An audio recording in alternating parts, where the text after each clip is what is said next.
Assalamualaikum warahmatullahi wabarakatuh. Saya Maulana Mansur, seorang mahasiswa semester 5 Prodi Administrasi Publik di Universitas Muhammadiyah Sukabumi, akan menyampaikan 12 materi dari mata kuliah Decision Making atau bisa disebut juga pengambilan keputusan untuk memenuhi tugas UTS. Sebelum masuk ke penyampaian materi pertama, saya akan jelaskan perihal pengambilan keputusan terlebih dahulu. Jadi, menurut Syagian dalam Asnawir tahun 2006 halaman 203 bahwa pengambilan keputusan adalah suatu pendekatan sistematis terhadap suatu permasalahan yang dihadapi. Lebih lanjut dikatakan mengenai masalah pengetahuan tentang hakikat masalah yang dihadapi. Menganalisis masalah dengan memeriksa fakta dan data, mencari alternatif yang paling masuk akal, dan mengevaluasi hasil yang diperoleh sehingga konsekuensi penyelesaiannya, keputusan yang akan diambil, dapat menjawab pertanyaan tentang apa yang harus dilakukan untuk menyelesaikan masalah dengan membuat pilihan tentang alternatif tertentu. Kita masuk pada materi pertama, yaitu tentang pohon keputusan. Model pohon keputusan adalah model prediksi menggunakan struktur pohon atau struktur berhierarki. Pohon keputusan atau disebut juga dengan model hierarkis pendukung keputusan yang menggunakan struktur berbentuk pohon untuk mewakili serangkaian keputusan dan konsekuensi yang mungkin terjadi, termasuk kasih acak, biaya sumber daya, dan utilitas. Decision tree menggunakan representasi struktur pohon di mana setiap node mempresentasikan atribut, cabangnya mempresentasikan nilai dari atribut, dan daun mempresentasikan kelas. Node yang paling atas dari decision tree disebut sebagai root. Decision tree merupakan metode klasifikasi yang paling populer digunakan. Selain karena pembangunannya relatif cepat, hasil dari model yang dibangun mudah untuk dipahami. Jadi pada decision tree terdapat 3 jenis node, yaitu yang pertama root node, merupakan node yang paling atas. Pada node ini tidak ada input dan bisa tidak mempunyai output atau mempunyai output lebih dari satu. Yang kedua internal node, merupakan node percabangan ya. Pada node ini hanya terdapat satu input dan punya output minimal 2. Yang ketiga leaf node atau terminal node, merupakan node terakhir. Pada node ini hanya terdapat satu input dan tidak mempunyai output. Pohon keputusan adalah salah satu metode belajar yang sangat populer dan banyak digunakan secara praktis. Metode ini merupakan metode yang berusaha menemukan fungsi-fungsi pendekatan yang bernilai diskrit menurut Sunario tahun 2007. Adapun menjadi konsep pohon keputusan adalah menggunakan data yang ada pada tabel keputusan menjadi sebuah pohon keputusan dan aturan-aturan keputusan. Berikut ada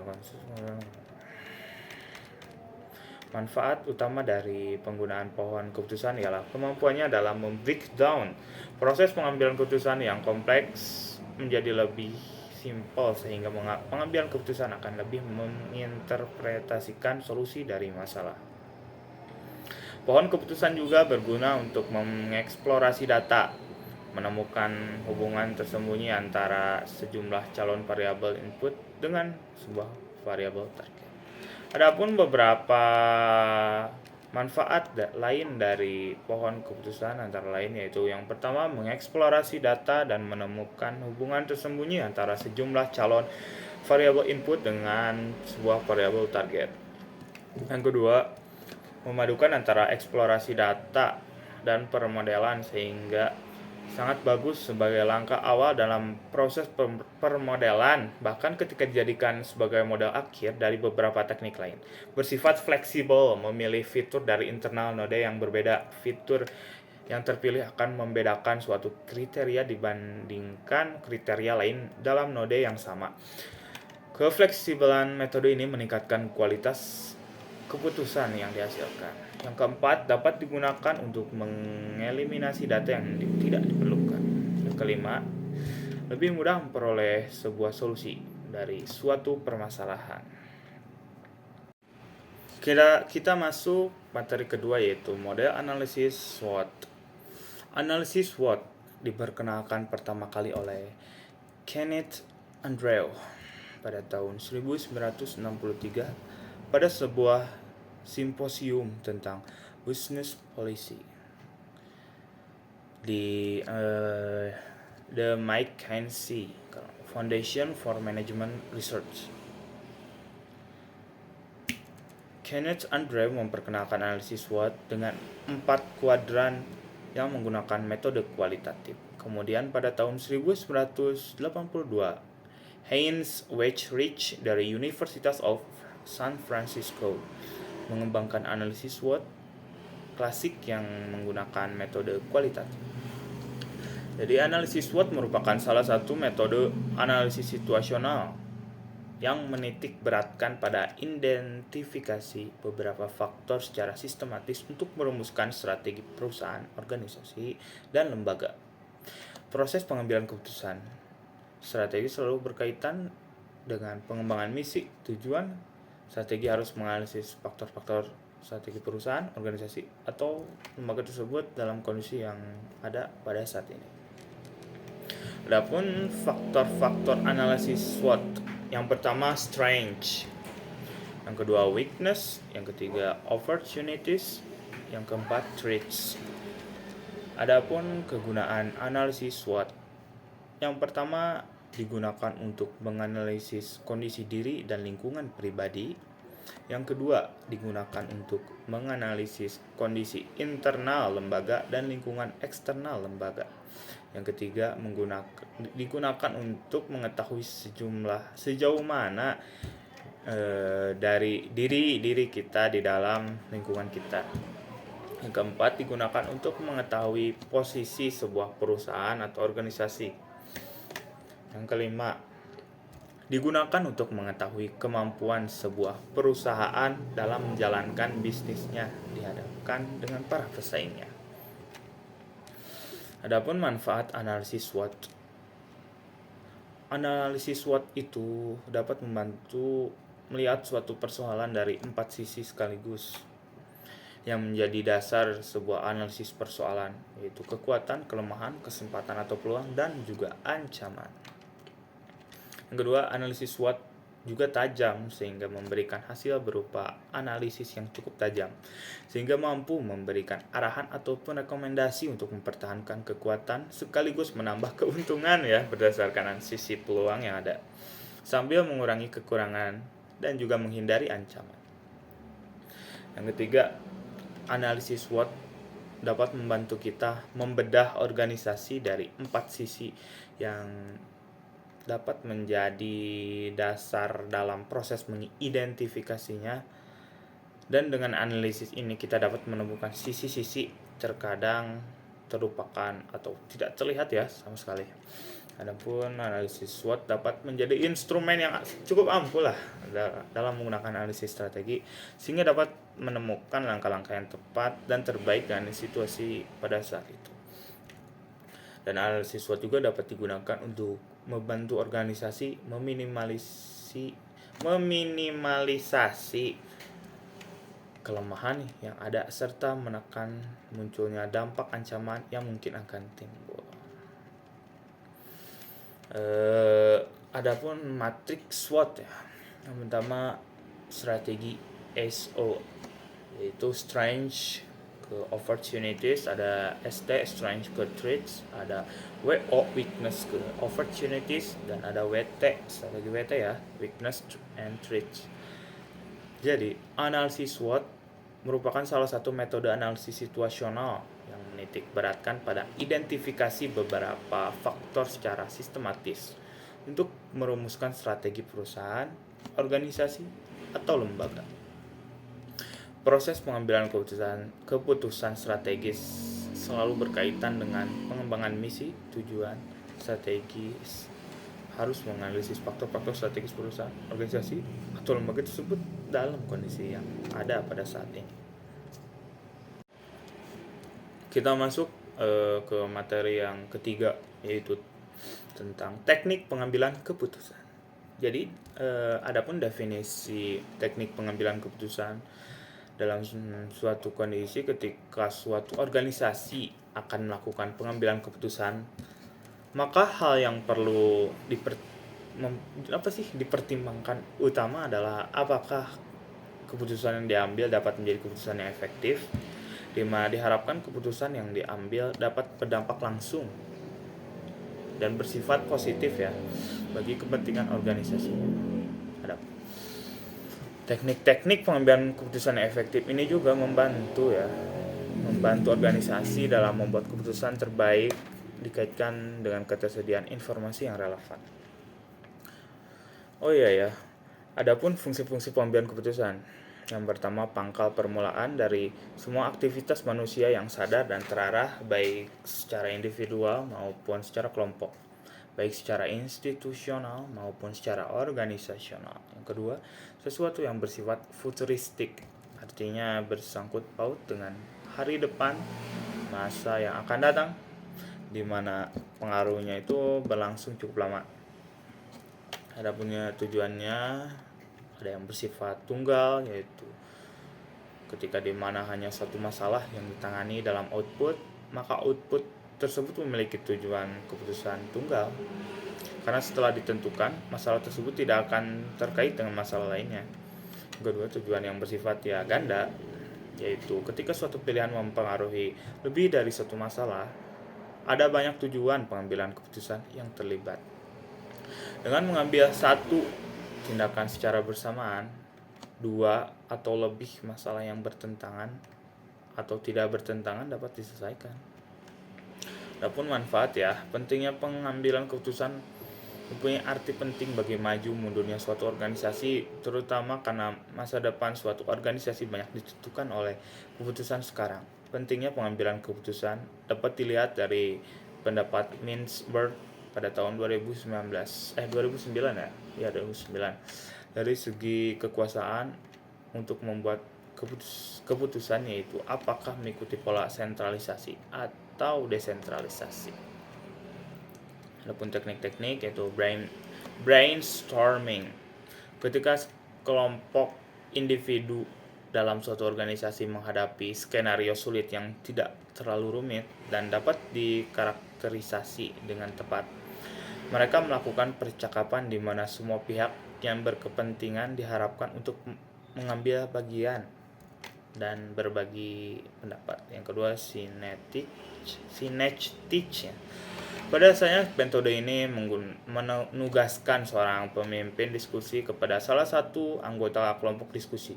Seorang ahli teori ilmiah pengambilan keputusan menjadi salah satu peserta percakapan. Selanjutnya, fasilitator diskusi meminta setiap orang untuk menelaah masalah yang muncul, setelahnya memberikan sudut pandang masing-masing, dan kemudian memilih ide-ide yang diyakini kelompok akan membantu dalam menyelesaikan masalah tersebut. Adapun Delphi merupakan tanggung jawab para spesialis. Ini memperkirakan apakah suatu peristiwa dapat atau mungkin terjadi setelah pengumpulan tanggapan kelompok. Masing-masing anggota ahli memeriksa perakiraan yang diberikan oleh semua rekan yang sebelumnya tidak terpenuhi. Adapun fishbowling, yaitu sebuah kursi ditempatkan di tengah lingkaran tempat sekelompok pengambilan keputusan duduk. Satu-satunya individu yang memiliki kemampuan berkomunikasi dan menyampaikan pemikiran tentang suatu situasi adalah orang yang duduk di kursi. Peserta lain berbagi pemikiran, ide, dan pertanyaan mereka. Yang kelima, didactic interaction. Setiap pemikiran yang diungkapkan ada pro dan kontra, didokumentasikan dengan cermat. Setelah itu, kedua kelompok berkumpul untuk membahas temuan dari catatan mereka. Adapun perubahan lokasi pada fase selanjutnya, organisasi yang sebelumnya menyuarakan dukungan terhadap posisi tersebut kini mengambil sikap merendahkan.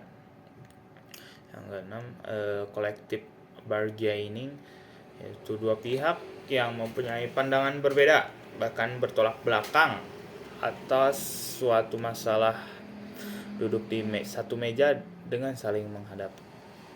Terus teknik partisipatif, adalah pendekatan kepemimpinan ya. Pendekatan kepemimpinan demokratis yang melibatkan partisipasi dalam pengambilan keputusan. Sebagian besar berbasis perilaku. Kelompok atau individu dapat berpartisipasi dalam proses pengambilan keputusan dengan menggunakan teknik partisipatif. Yang terakhir tuh teknik pengambilan keputusan kelompok. Pemimpin dapat membuat pilihan lebih berhasil dengan menggunakan prosedur pengambilan keputusan kelompok. Saat ini para pemimpin memiliki akses terhadap strategi keterlibatan perilaku yang telah dibahas sejauh ini. Kreativitas dalam pengambilan keputusan dapat diterapkan baik pada individu maupun kelompok. Kita masuk ke materi keempat, yaitu tentang keputusan kelompok. Keputusan kelompok adalah hasil dari proses pengambilan keputusan yang melibatkan beberapa orang atau anggota dalam suatu kelompok. Keputusan tersebut dapat berkaitan dengan berbagai hal seperti proyek, rencana, atau masalah yang perlu dipecahkan. Adapun tujuan dari pengambilan keputusan kelompok adalah mencapai hasil yang lebih baik atau lebih optimal daripada yang mungkin dicapai oleh individu yang mengambil keputusan sendiri. Adapun beberapa tujuan dari keputusan kelompok, yaitu yang pertama untuk mendapatkan komitmen terhadap keputusan. Yang kedua untuk menginvestasikan lebih banyak pengetahuan dan keahlian selama proses tersebut. Dan yang ketiga, untuk membawa sinergi di antara anggota kelompok. Adapun keuntungan dalam pengambilan keputusan kelompok. Yang pertama, kumpulan pengetahuan. Pengambilan keputusan dalam suatu kelompok melibatkan banyak orang. Selama proses tersebut, ini membawa lebih banyak pengetahuan dan keahlian pada saat pengambilan keputusan. Yang kedua, penerimaan. Karena keputusan diambil secara kolektif, maka para anggota dengan mudah menerima keputusan. Ketiga, ragam alternatif. Sebuah kelompok dapat menghasilkan lebih banyak alternatif daripada individu ya. Adapun pengembangan keseluruhan dalam pengambilan keputusan kelompok adalah proses interaktif di mana anggota kelompok berbagi keterampilan dan pengetahuan mereka. Terus keragaman pandangan. Individu yang berbeda memiliki pandangan yang berbeda terhadap suatu situasi ya. Terus yang terakhir keputusan seimbang. Jadi berbagai konsekuensi dan risiko dipastikan oleh anggota kelompok yang berbeda menghasilkan pengambilan keputusan yang seimbang. Adapun kekurangan pengambilan keputusan kelompok. Yang pertama, dominasi. Anggota kelompok harus setuju dengan satu atau lebih anggota yang mendominasi untuk membuat keputusan. Terus konflik. Kesepakatan di antara anggota kelompok dapat menyebabkan konflik dalam kelompok. Itu ya sering lah. Terus ada proses pengambilan waktu. Mungkin perlu banyak waktu ya jika anggota kelompok tidak dapat mencapai keputusan yang sesuai. Yang terakhir, tekanan. Anggota kelompok mungkin merasa tekanan untuk menerima keputusan yang diambil oleh orang lain. Jadi ya asal kayak menerima tekanan gitu ya. Terus tantangan dalam keputusan kelompok. Keputusan kelompok dapat melibatkan sejumlah tantangan yang perlu diatasi untuk mencapai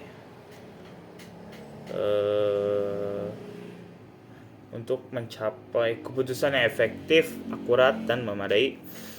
Beberapa tantangan umum dalam pengambilan keputusan kelompok yang mana pasti selalu ada perbedaan pendapat dan nilai antara anggota kelompok dapat menghasilkan konflik.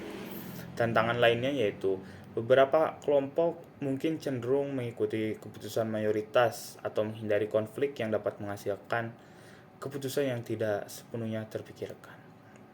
Lalu ada pula yang dinamakan dengan fenomena groupthink ya.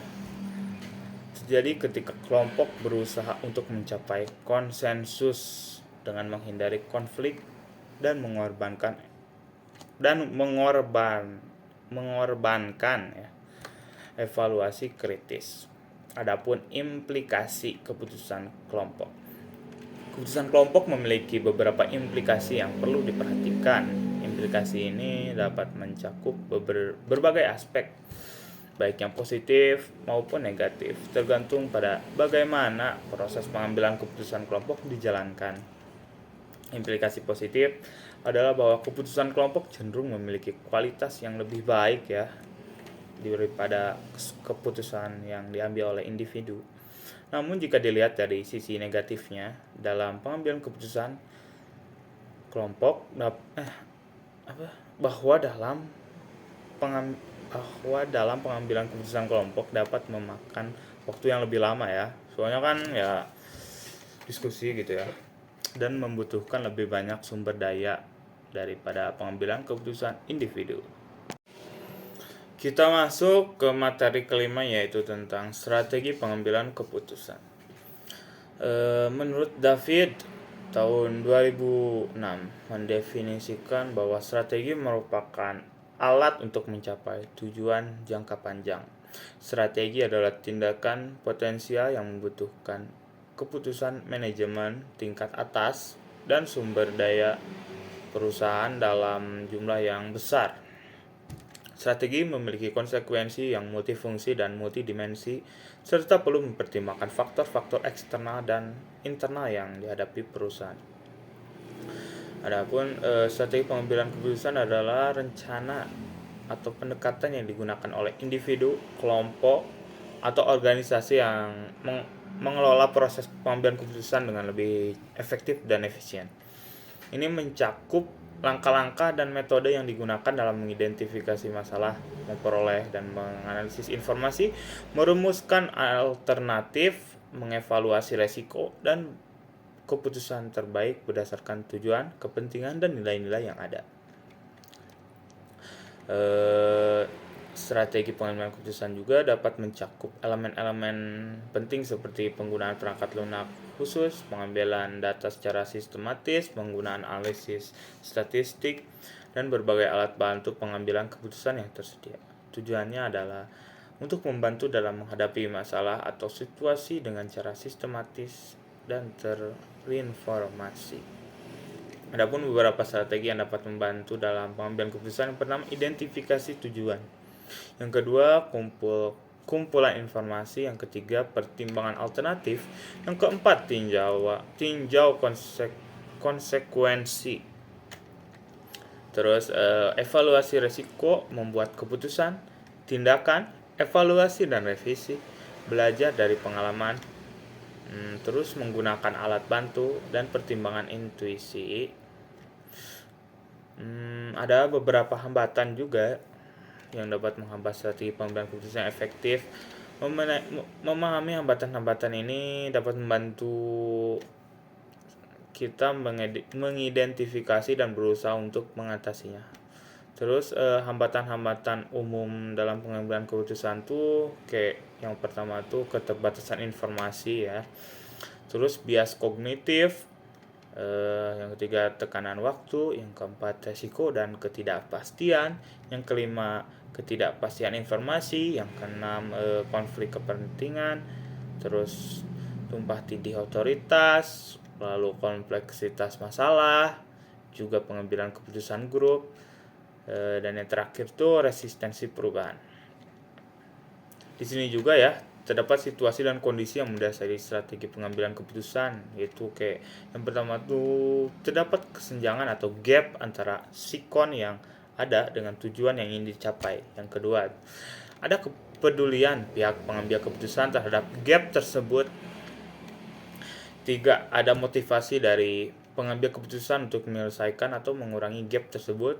Dan yang terakhir, decision maker memiliki sumber daya kayak uang, karyawan, teknologi, dan sebagainya yang memadai untuk menyelesaikan gap tersebut. Pentingnya strategi pengambilan keputusan yang efektif juga terlihat dalam konteks kepemimpinan. Seorang pemimpin yang baik harus mampu membuat keputusan yang tepat dalam situasi yang kompleks dan ambigu. Mereka perlu mempertimbangkan beberapa faktor, termasuk dampak keputusan terhadap tim dan organisasi, serta nilai-nilai dan visi perusahaan. Pemimpin yang efektif juga harus mampu mengelola konflik dan tekanan dalam proses pengambilan keputusan. Dalam kehidupan pribadi, strategi pengambilan keputusan yang baik juga sangat penting. Setiap orang sering dihadapkan pada keputusan penting seperti memilih pasangan hidup, memilih karir, atau mengelola keuangan pribadi. Dalam konteks ini penting untuk mempertimbangkan nilai-nilai pribadi, tujuan jangka panjang, dan risiko yang terkait dengan setiap keputusan. Terus dalam pengambilan keputusan pribadi, penting untuk mengambil waktu untuk mempertimbangkan berbagai faktor ya. Jadi berbagai faktor dan mendengarkan intuisi dan perasaan. Terkadang keputusan yang didasarkan pada intuisi dapat menjadi yang terbaik meskipun tidak selalu dapat dijelaskan secara logis ya. Selain itu penting untuk belajar dari pengalaman ya, itu yang paling penting, dan kesalahan sebelumnya itu ya, serta terbuka terhadap masukan dari orang lain. Kita masuk ke materi ke-6 yaitu teori, konteks, dan metode pengambilan keputusan. Tujuan teori pengambilan keputusan adalah untuk menyediakan kontribusi dalam membuat harapan menjadi efektif. Tujuan ini juga dapat tercapai dimasukkan sebagai salah satu asumsi dalam pembentukan teori pengambilan keputusan. Teori pengambilan keputusan dapat dijelaskan mengenai bagaimana memberikan referensi kepada orang atau organisasi di dalamnya untuk mengambil keputusan.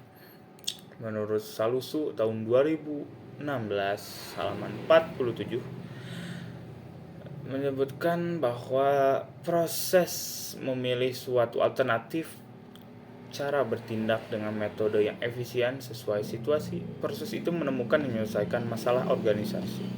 Adapun teknik pengambilan keputusan yang pertama brainstorming merupakan salah satu teknik pengambilan keputusan yang kreatif dan sangat berguna dalam menghasilkan gagasan dalam kelompok. Yang kedua, sinetik, seseorang di antara anggota kelompok peserta bertindak selaku pemimpin diskusi ya. Di antara para peserta ada seorang ahli dalam teori ilmiah pengambilan keputusan. Terus ada consensus thinking, orang-orang yang terlibat dalam solusi tersebut masalah harus disepakati mengenai sifat, keterbatasan, dan dampak dari suatu masalah. Situasi problematis yang dihadapi juga menyepakati teknik dan model yang Anda inginkan untuk menyelesaikannya. Terus ada Delphi, digunakan untuk mengambil keputusan seperti meramal masa depan ya, yang diperhitungkan akan dihadapkan. Jadi yang akan dihadapi oleh organisasi. Terus ada didactic interaction, digunakan untuk suatu situasi yang memerlukan jawaban iya atau tidak. Terus ada collective bargaining, yaitu dua pihak yang mempunyai pandangan berbeda bahkan bertolak belakang atas suatu masalah duduk di satu meja dengan saling menghadap. Adapun karakteristik teori pengambilan keputusan yang pertama rasionalitas, terstruktur, dan pembelajaran. Terus adapun pengambilan keputusan secara kolaboratif, pertama teamwork, yaitu melakukan keputusan bersama tim member dapat membantu mencapai hasil terbaik, memecahkan masalah, dan mengurangi resiko. Terus ada communication, yaitu memberikan kesempatan untuk semua karyawan untuk memberikan input dan pemikiran untuk memastikan keputusan terinformasi dan konsensus. Terus ada agreement, yaitu meningkatkan kepercayaan pada kesepakatan antara karyawan dengan membuat keputusan tertulis disepakati oleh semua pihak. Jadi pengambilan keputusan adalah proses yang kompleks yang melibatkan pemilihan di antara beberapa alternatif yang mungkin. Teori pengambilan keputusan adalah bidang studi yang mempelajari proses ini serta faktor-faktor yang mempengaruhinya. Teori pengambilan keputusan dapat diterapkan dalam beberapa konteks, mulai dari bisnis dan manajemen hingga psikologi, ekonomi, dan ilmu politik ya. Terus salah satu teori yang terkenal dalam pengambilan keputusan adalah teori utilitas yang dikembangkan oleh ekonom Daniel Bernoulli pada abad ke-18. Teori ini menyatakan bahwa individu membuat keputusan berdasarkan pada utilitas yang mereka peroleh dari setiap alternatif. Utilitas adalah tingkat kepuasan atau manfaat yang diperoleh dari suatu keputusan. Teori ini telah menjadi dasar bagi banyak model pengambilan keputusan di bidang ekonomi dan manajemen. Selain itu, teori utilitas terdapat juga teori-teori psikologis yang mempelajari faktor-faktor emosional dan kognitif yang mempengaruhi pengambilan keputusan, misalnya teori prospek yang dikembangkan oleh Daniel Kahneman dan Amos Tversky atau Tversky lah gitu ya, dimana kurang jago lah gitu ngucapnya, mengungkapkan bahwa manusia cenderung membuat keputusan berdasarkan pada kerugian dirasakan daripada keuntungan yang diperoleh. Teori ini telah memberikan wawasan yang penting dalam bidang psikologi dan ekonomi perilaku. Konteks kepemimpinan. Metode pengambilan keputusan yang efektif melibatkan keterlibatan tim dan pengambilan keputusan bersama. Pendekatan ini memungkinkan manajer untuk memanfaatkan keahlian dan pengalaman kolektif tim sehingga keputusan yang diambil lebih beragam dan lebih terinformasi. Selain itu, metode pengambilan keputusan partisipatif juga dapat meningkatkan keterlibatan anggota tim sehingga mereka lebih termotivasi untuk menjalankan keputusan tersebut. Kita masuk ke materi ketujuh, yaitu tentang kerangka berpikir pengambilan keputusan. Kerangka berpikir pengambilan keputusan adalah suatu model atau konsep yang digunakan untuk membantu seseorang dalam mengambil keputusan. Suatu kerangka berpikir dalam pengambilan keputusan bisa dikatakan sebagai suatu konsep atau strategik dalam mengambil keputusan. Para ahli berusaha untuk mengembangkan berbagai pendekatan dalam menciptakan suatu kerangka konseptual dalam pengambilan keputusan, mulai dari kerangka yang hanya terdiri dari beberapa langkah yang sederhana ke kerangka yang terdiri dari komponen-komponen yang rumit. Kerangka yang paling sederhana hanya terdiri dari 4 langkah yang sekuensial, yaitu yang pertama menemukan situasi yang memerlukan suatu keputusan. Yang kedua, menemukan faktor-faktor diperlukannya suatu tindakan tertentu. Yang ketiga, memilih satu di antara berbagai alternatif yang tersedia.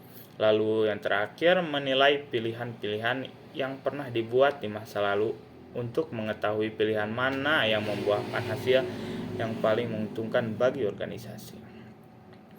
Adapun elemen-elemen yang membentuk kerangka berpikir dalam pengambilan keputusan. Yang pertama, identifikasi masalah adalah suatu proses pengumpulan informasi tentang situasi yang memerlukan tindakan atau keputusan.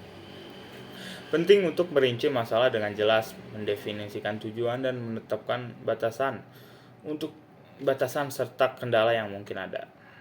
Terus mengumpulkan informasi yang relevan. Informasi ini dapat berupa data, fakta, atau pemahaman tentang situasi yang sedang dihadapi. Terus ada mengidentifikasi berbagai alternatif keputusan yang mungkin. Mengidentifikasi berbagai alternatif keputusan yang mungkin ya.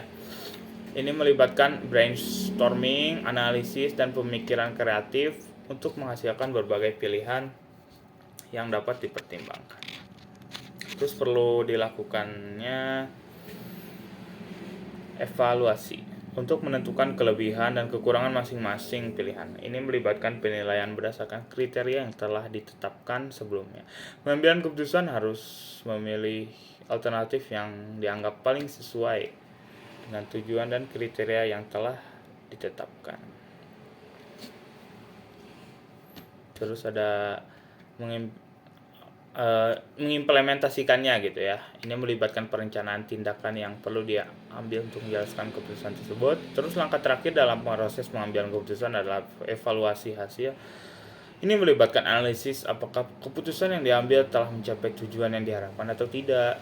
Terus ada pun dasar-dasar kerangka berpikir dalam pengambilan keputusan. Dasar-dasar kerangka berpikir dalam pengambilan keputusan harus didasarkan oleh prosedur dan teknik serta didukung oleh informasi yang tepat, akurat, benar, reliable, dan tepat waktu atau timelines. Keputusan tidak terprogram merupakan keputusan yang dilakukan untuk memecahkan masalah baru yang belum pernah diambil sebelumnya. Menurut Richie W. Griffin, keputusan tidak terprogram adalah keputusan secara relatif yang tidak terstruktur dan muncul lebih jarang daripada suatu keputusan yang terprogram. Pengambilan keputusan tidak terprogram bersifat lebih rumit dan membutuhkan kompetensi khusus untuk menyelesaikannya, seperti top manajemen dan konsultan dengan tingkat skill yang tinggi. Adapun kerangka berpikir pengambilan keputusan adalah konsep yang digunakan untuk memahami dan menganalisis proses pengambilan keputusan manusia dalam berbagai konteks.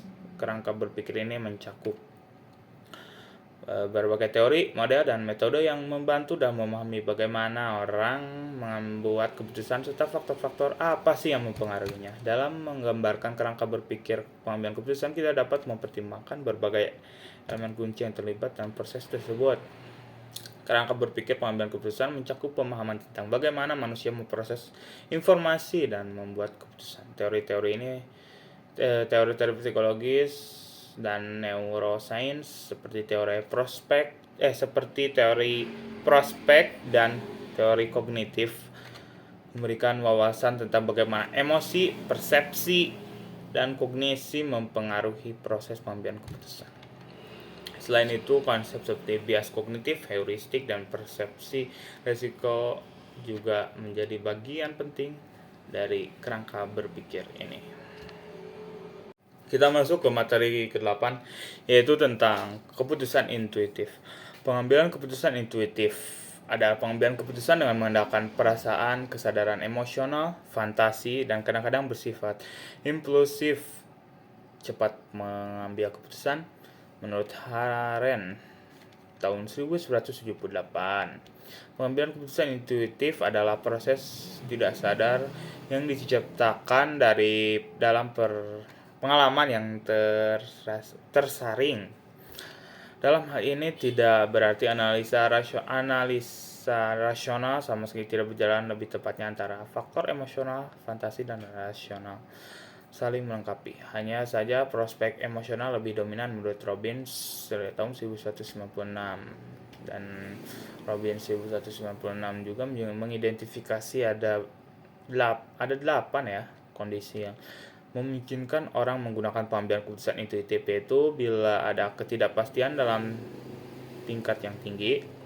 Yang kedua, bila hanya ada sedikit preseden untuk diikuti. Yang ketiga, bila hal-hal yang dihadapi kurang dapat diramal secara ilmiah. Terus yang keempat, bila fakta-fakta yang terkait bila fakta-fakta yang terkait itu terbatas gitu. Terus yang kelima, fakta tidak jelas menunjukkan jalan untuk diikuti. Terus yang keenam, bila data analisis kurang berguna. Lalu ketujuh, bila ada beberapa penyelesaian alternatif yang masuk akal untuk dipilih di antaranya dengan argumen yang baik untuk masing-masing. Dan terakhir, bila waktu terbatas dan ada tekanan untuk segera mendapat keputusan yang tepat. Terus ada gaya pengambilan keputusan intuitif. Dalam pengambilan keputusan menurut Stephen Robbins tahun 2006 adalah yang pertama gaya mengarahkan gitu, directive style.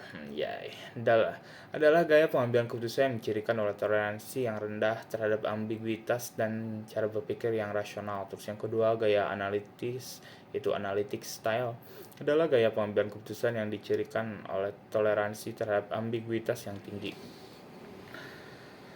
dan berpikir rasional. Yang ketiga, gaya konseptual atau conceptual style, adalah gaya pengambilan keputusan yang dicirikan oleh toleransi terhadap ambiguitas yang tinggi dan cara berpikir intuitif.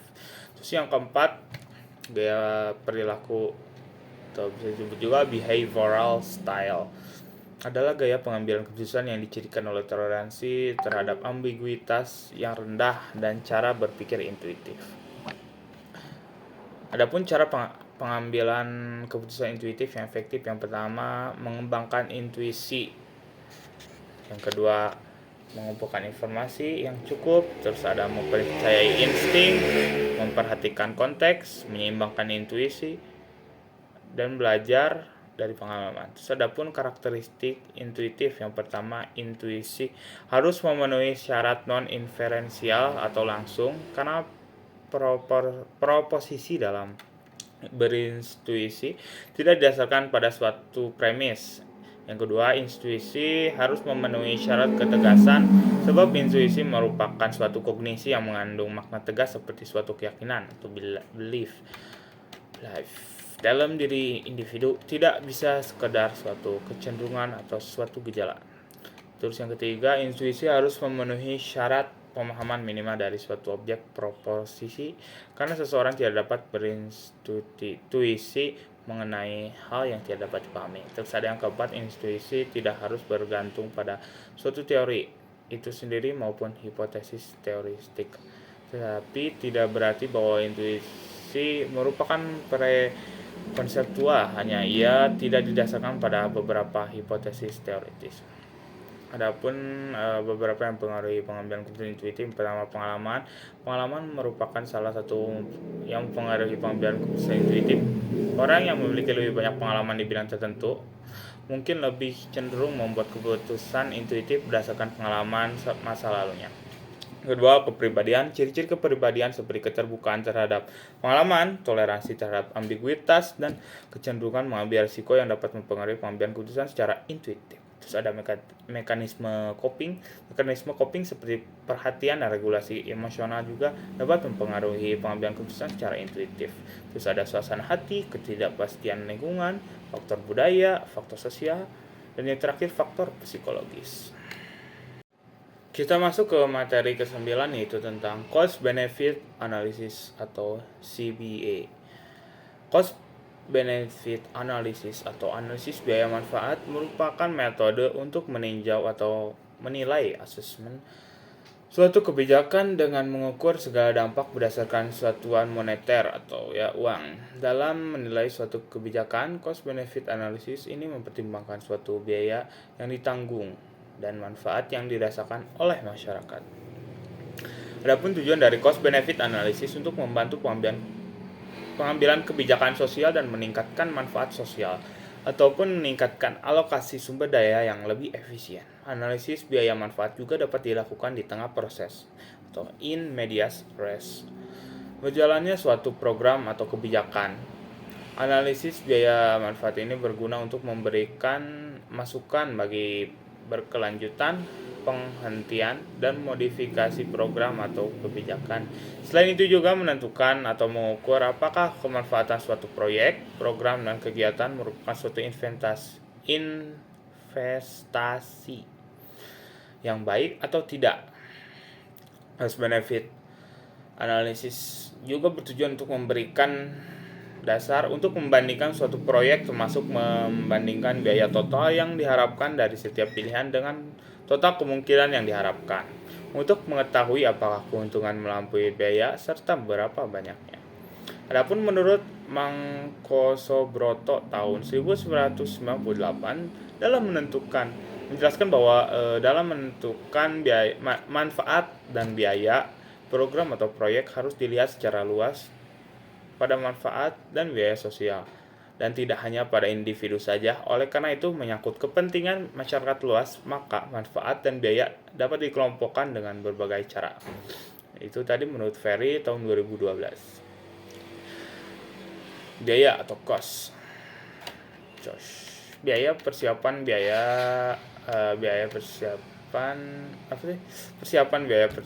adalah biaya yang dikeluarkan sebelum proyek yang bersangkutan benar-benar dilaksanakan. Biaya investasi atau modal biaya investasi biasanya didapat dari pinjaman suatu badan atau lembaga keuangan, baik dari dalam negeri ataupun dari luar negeri. Biaya operasional biaya masih dapat dibagi lagi menjadi biaya gaji untuk karyawan, biaya listrik, air, dan telekomunikasi, biaya habis pakai, biaya kebersihan, dan sebagainya. Biaya pembaruan atau penggantian pada awal umur proyek. Biaya ini belum muncul, tetapi setelah memasuki usia tertentu biasanya pada bangunan mulai menjadi kerusakan yang memerlukan perbaikan. Adapun manfaat atau benefit, manfaat langsung dapat berupa peningkatan output secara kualitatif dan kuantitatif akibat penggunaan alat-alat produksi yang lebih canggih. Manfaat tidak langsung adalah manfaat yang muncul di luar proyek,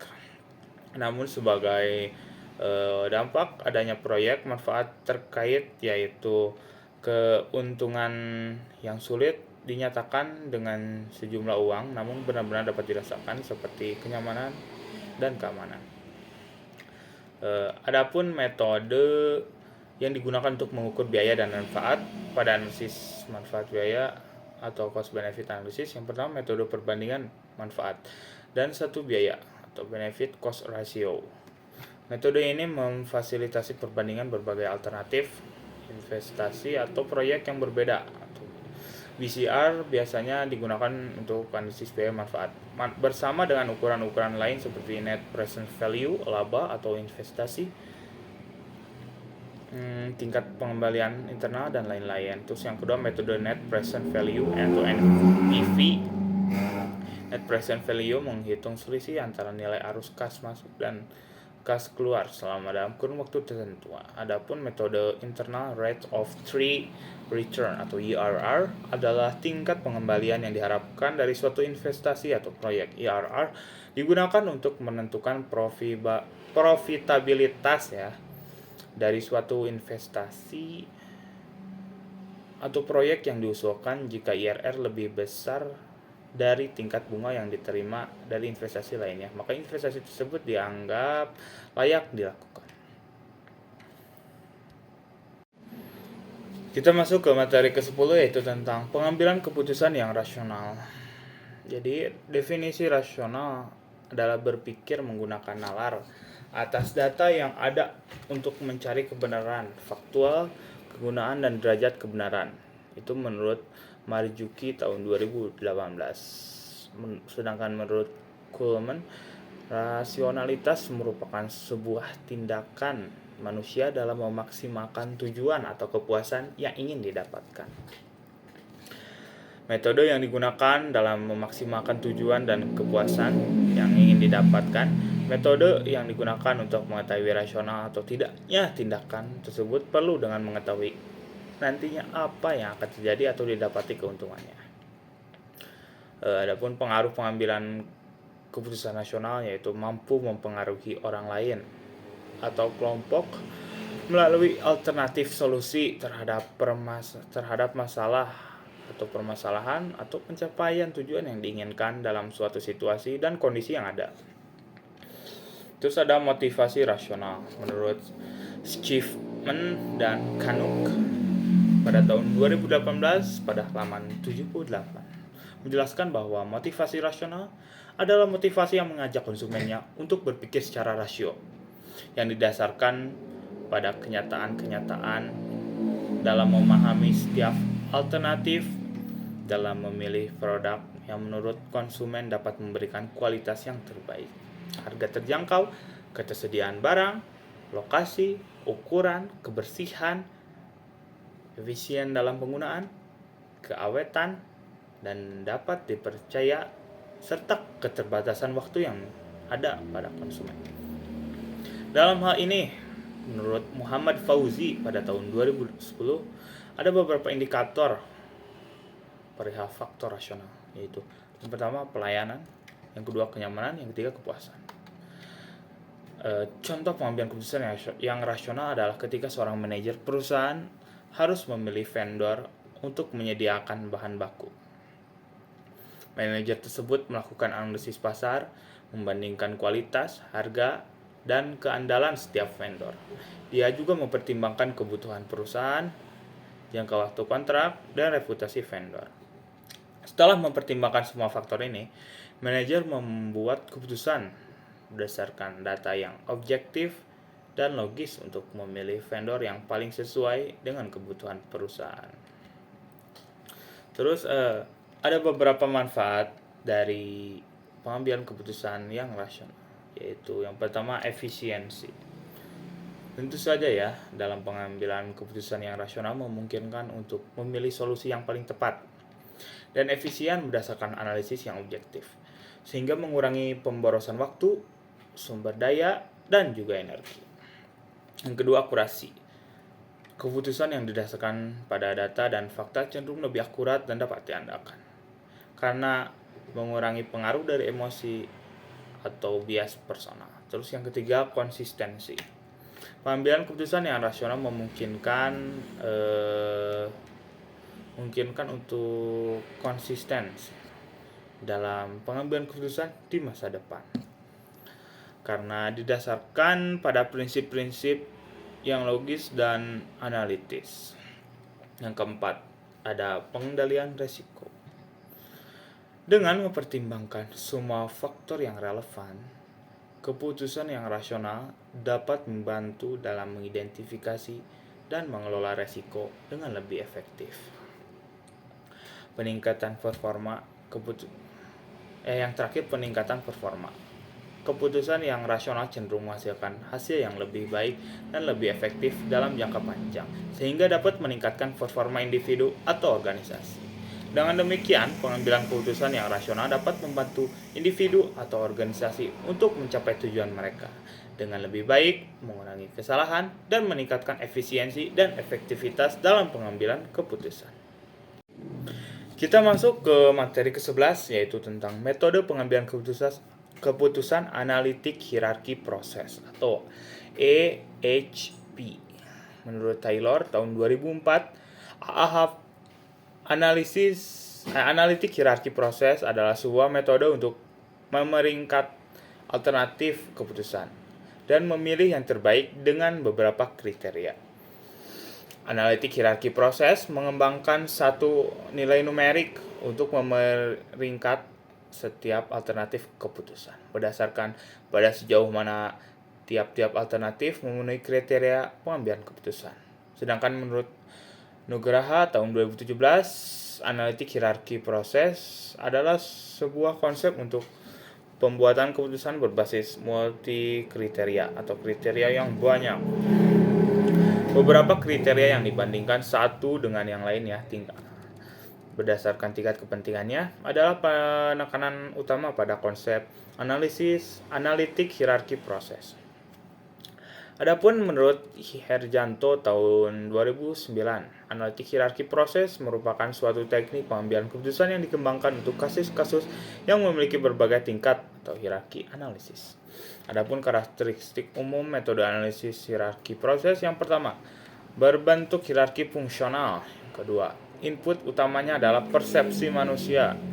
Yang ketiga, mengolah data kuantitatif dan kualitatif. Yang keempat, memecahkan persoalan yang bersifat tidak terstruktur. Yang kelima adalah multiple attribute decision making.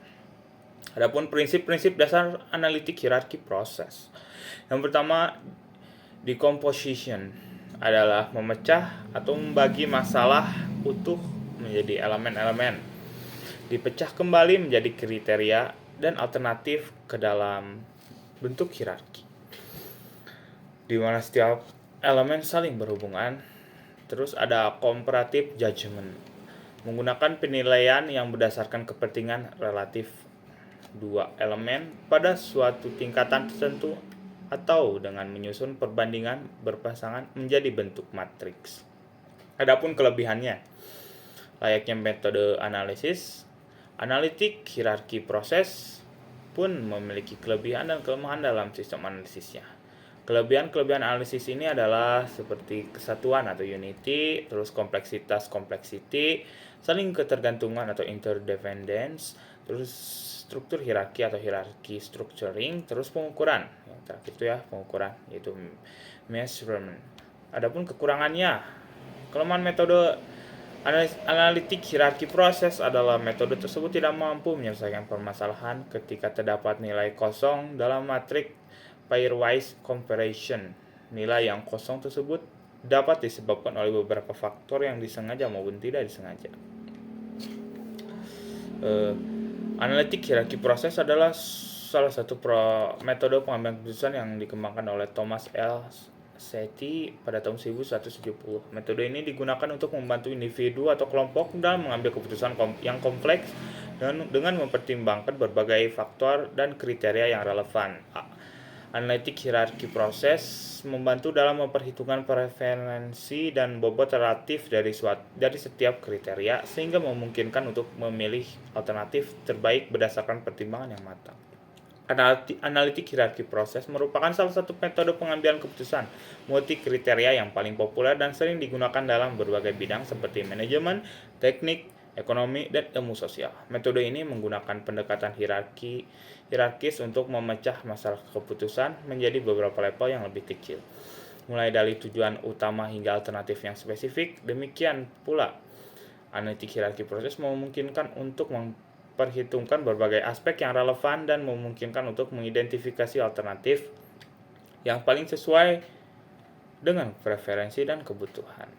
Lalu proses pengambilan keputusan dengan menggunakan analitik hierarki proses dimulai dengan pembuatan hierarki yang terdiri dari tujuan utama, kriteria, subkriteria, dan alternatif. Setiap level hierarki diberi bobot relatif berdasarkan tingkat kepentingannya dalam mencapai tujuan utama. Selanjutnya dilakukan perbandingan pasangan kriteria dan alternatif untuk menentukan preferensi relatif antara mereka. Proses ini dilakukan dengan menggunakan skala penilaian yang telah ditetapkan, seperti skala 1 sampai 9 yang digunakan untuk menilai tingkat perbedaan antara dua kriteria atau alternatif.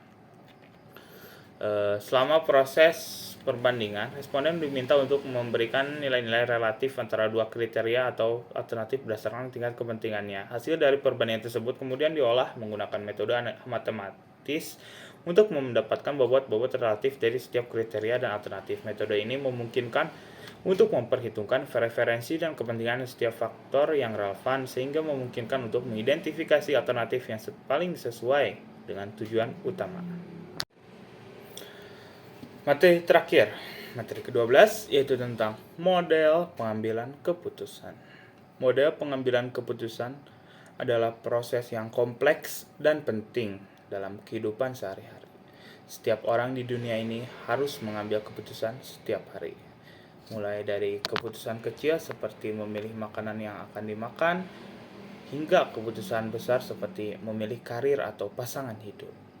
Model pengambilan keputusan memungkinkan seseorang untuk memahami bagaimana keputusan dibuat, apa faktor yang mempengaruhi keputusan, dan bagaimana keputusan tersebut dapat ditingkatkan.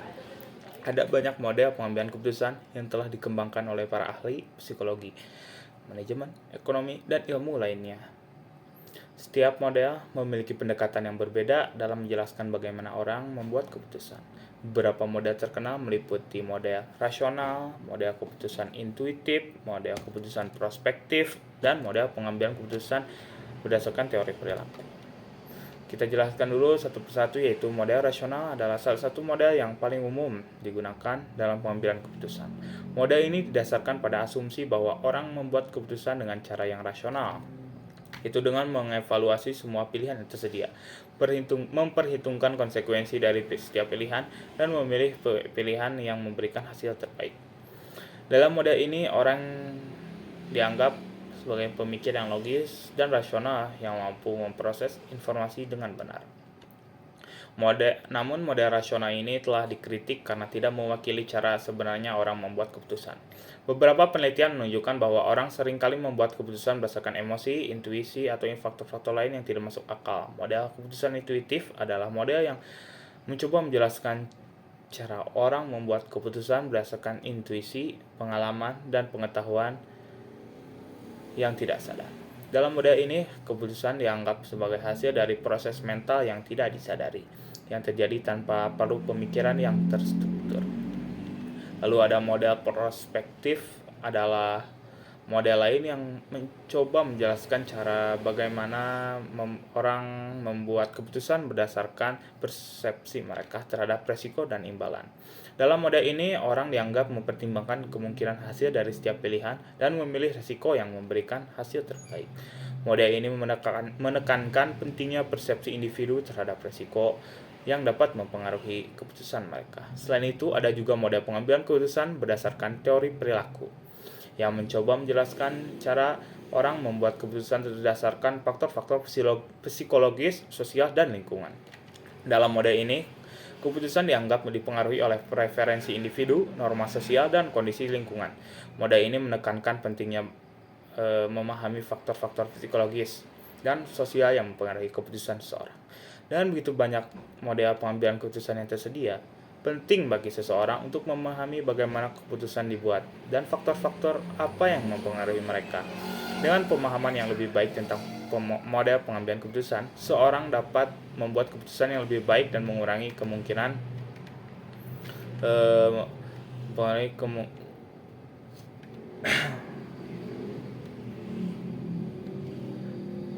mengaruhi keputusan mereka. Dengan pemahaman yang lebih baik pada keputusan seorang dapat mengambil keputusan yang lebih baik dan mengurangi kemungkinan membuat keputusan yang buruk. Ada beberapa faktor yang mempengaruhi pengambilan keputusan seseorang, termasuk faktor internal dan eksternal. Faktor internal meliputi preferensi individu, nilai-nilai, kepercayaan, emosi, dan pengalaman. Adapun faktor-faktor ini memainkan peran penting dalam proses pengambilan keputusan seseorang karena mereka mempengaruhi bagaimana seseorang mengevaluasi pilihan dan memilih pilihan yang paling sesuai dengan kebutuhan dan keinginan mereka. Selain faktor internal, ada juga faktor eksternal yang mempengaruhi pengambilan keputusan seseorang, termasuk informasi yang tersedia, tekanan sosial, dan kondisi lingkungan. Informasi yang tersedia dapat mempengaruhi keputusan yang seseorang dengan cara yang signifikan, karena orang cenderung memilih pilihan yang didasarkan pada informasi yang mereka terima. Tekanan sosial juga dapat mempengaruhi keputusan seseorang, karena orang cenderung memilih pilihan yang sesuai dengan norma sosial dan harapan orang lain. Selain itu, kondisi lingkungan juga dapat mempengaruhi keputusan seseorang, karena orang cenderung memilih pilihan yang sesuai dengan kondisi lingkungan mereka. Sekian penyampaian materi dari saya, Maulana Mansur. Semoga bermanfaat. Mohon maaf apabila ada salah kata dan juga kurang maksimal ya. Saya pamit. Wassalamualaikum warahmatullahi wabarakatuh.